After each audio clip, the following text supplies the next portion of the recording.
Olá, estou aqui com o diretor do Instituto Ictus, pastor Marcos Andrade. Seja bem-vindo a essa entrevista. Obrigado. E a primeira pergunta é: como surgiu o Instituto Ictus? O Instituto Ictus surgiu com a finalidade de oferecer um curso teológico de boa qualidade aos obreiros de Itarantim. Na verdade, nós já tínhamos começado 2 outras vezes. Na segunda vez, inclusive, tivemos uma demanda de mais de 30 alunos, dos quais permaneceram ao longo do curso apenas 10 ou 12.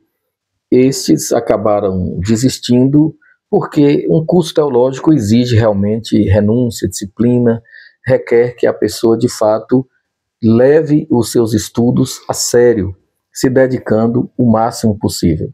Agora, nesta terceira oferta, nós matriculamos 63 alunos, dos quais permaneceram 33 mais ou menos, inclusive você é professor voluntário, havendo já desenvolvido as atividades de 2 disciplinas, não é? Isso. E logo ministrará a terceira disciplina. Inclusive, te agradecemos e reconhecemos o seu talento, a sua enorme dedicação.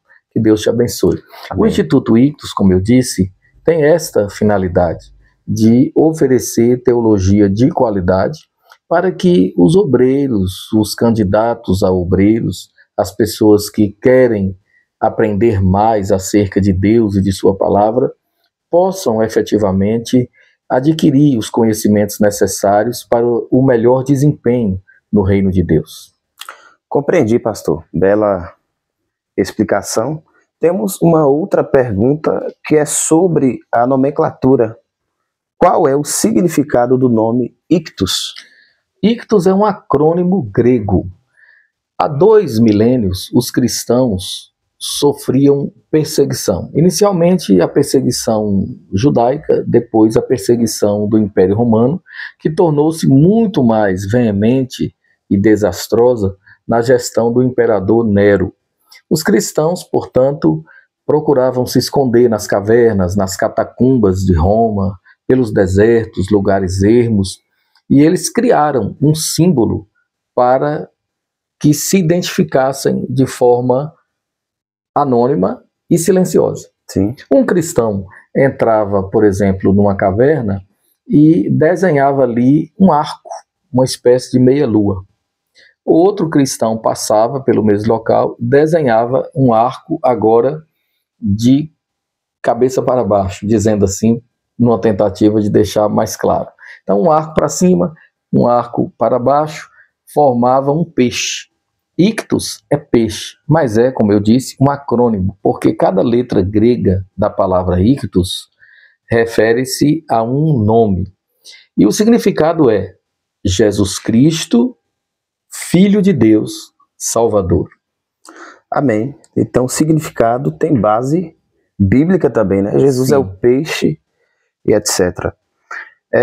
E para fechar, como o curso teológico do Instituto Ictus se posiciona diante das diversas correntes teológicas existentes? Como sabemos, há muitas escolas de pensamento teológico, algumas ortodoxas, e essas certamente são as mais confiáveis.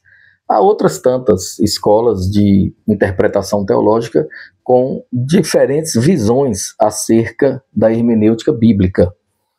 O Instituto Ictus procura apresentar as principais escolas, mostrando o pensamento dos principais teólogos, de forma didática, é claro, precisa ser, para que as pessoas compreendam, mas, ao mesmo tempo, rechaça qualquer interpretação que não esteja de acordo com as Sagradas Escrituras. Há estudiosos e professores de Bíblia que dizem, por exemplo, ser necessário ressignificar a Bíblia, atualizar a palavra de Deus para acolher no seio da igreja as pessoas diferentes. Todavia, como sabemos, quem vem de Babilônia, do Egito, de Sodoma e Gomorra, quem vem do mundo para a igreja, quem é chamado para fora do mundo para servir a Deus no corpo de Cristo, deve adequar-se à palavra de Deus e nunca jamais a igreja adequasse aos valores de Sodoma e Gomorra, aos valores do Egito, aos valores da mãe das meretrizes, na linguagem de Apocalipse 17, né? A mãe das prostituições, que é o sistema babilônico, o sistema mundo. A teologia bíblica cristocêntrica tem como premissa apresentar aos seus estudantes uma hermenêutica efetivamente, verdadeiramente pautada na palavra de Deus. Uma exegese autêntica, legítima, que não fuja daquilo que a Bíblia de fato ensina. Porque se eu trabalho com algum tipo de interpretação que não coadune com a palavra de Deus, logo eu não estarei trabalhando com exegese, e sim com exegese. E texto fora de contexto é pretexto para heresia.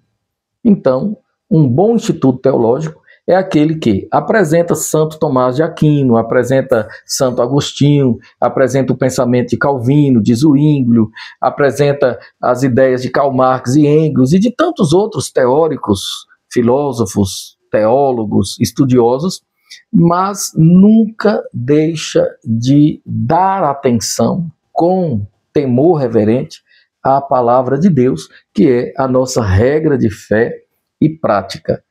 Aqueles pensamentos, como eu já disse, que não estão de acordo com a palavra do Senhor, devem ser veementemente repudiados. Compreendi. Bela exposição, e para poder fechar, eu peço que o Senhor finalize com um versículo que dá ênfase à palavra de Deus. Nós temos, por exemplo, 1 Timóteo 2,15, quando o apóstolo Paulo diz ao jovem pastor Timóteo: se comporte como um obreiro aprovado. Aquele obreiro que maneja bem a palavra da verdade, ou seja, que tem conhecimento da palavra. Isso é importantíssimo. Se nós desejamos ser obreiros valorosos, nós precisamos manejar bem a palavra da verdade, rechaçando a heresia, o equívoco doutrinário, qualquer outra coisa que não esteja de acordo com as Sagradas Escrituras. Respeitando, contudo, pensamentos que podem ser respeitados. Exemplo, nós temos a interpretação cessacionista, os nossos irmãos cessacionistas entendem que os dons espirituais cessaram. Diante disso, nós devemos respeitar a interpretação deles, respeitar esses irmãos de uma forma cristã. Mas temos também o pensamento continuista. Essa escola de pensamento entende que os dons continuam. Então a gente apresenta as duas correntes de pensamento e o aluno, ao tomar conhecimento das duas correntes de pensamento, ele mesmo vai chegar às suas próprias conclusões. Há questões, professor, como você sabe, Sim. que são questões periféricas e outras que são questões essenciais. Nas questões essenciais fundamentais, como por exemplo, soteriologia, só Jesus Cristo salva, ele é único e suficiente, a salvação é perfeita, completa, abrangente, suficiente. Ele disse ao morrer na cruz, tetelestai, está consumado, preço pago, cédula rasgada. Esta é uma doutrina fundamental. Esta é uma questão essencial. Mas há outras questões marginais, periféricas, que podem ser toleradas de uma e de outra parte. Foi o exemplo que eu dei anteriormente. Dessa forma, o estudante da Bíblia, ele precisa ter o conhecimento geral, precisa reconhecer a necessidade de respeitar o outro e ter a sua própria opinião, mas que a sua opinião tenha respaldo bíblico.